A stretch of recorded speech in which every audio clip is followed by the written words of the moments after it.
I'll go ahead and get this out of the way since I've already been obsessing it for over a week or so. I think Dispatch is easily the game of the year.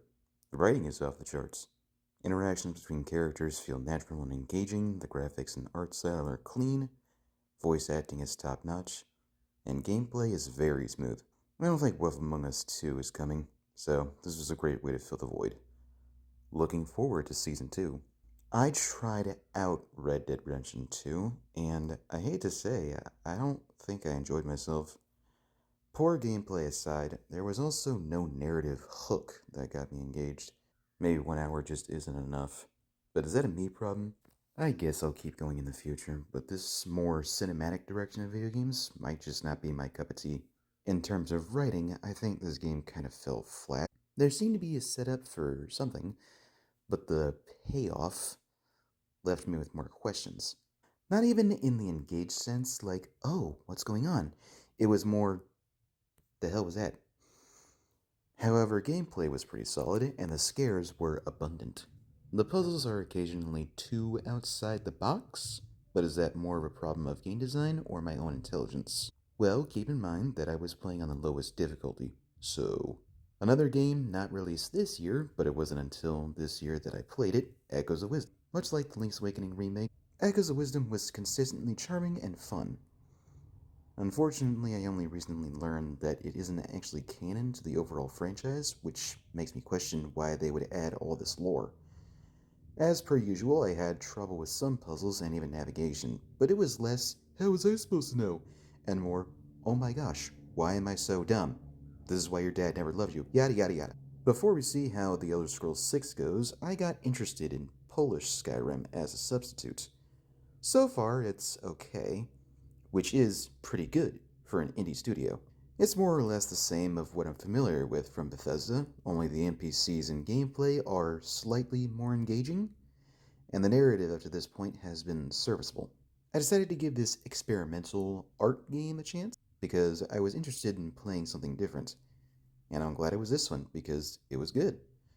More or less, the interactive movies I'm not really a fan of, but it ended up being interactive enough to still be called a game, and said interactivity was decent.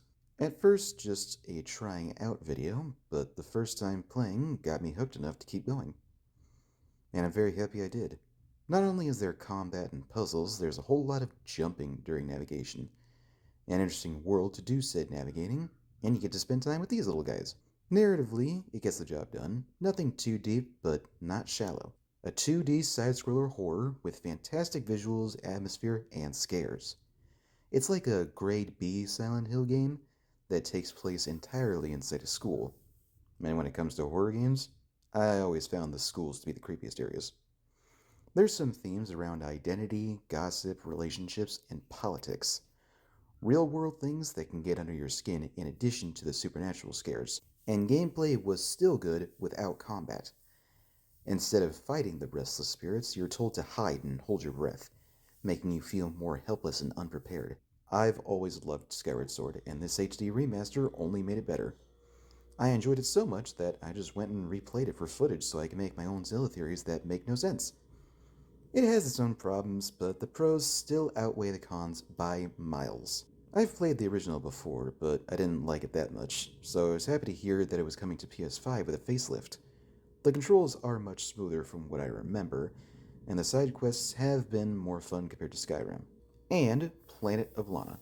Similar to Memoir Blue, this is a story driven game. Instead of fighting, you avoid enemies by using your brain to solve puzzles and make traps. Still a very engaging way to play. It's refreshing to not use a sword every once in a while. And the minimal art style is really nice to look at. It's amazing what visuals you can achieve with little detail and mostly colors. There were other games I tried out, but didn't leave an impression on me other than, well, that was boring. I wasted my money. And others that I just didn't play enough of. And you've probably seen the replays of games I've already replayed last year, like Dishonored. I also replayed Outlast with a friend of mine that I considered sharing, but it wasn't really our best material in terms of commentary and jokes. Sorry, Silas. With all that said, I hope everybody had a blazing holiday, and I'm wishing all your problems disappear during New Year's.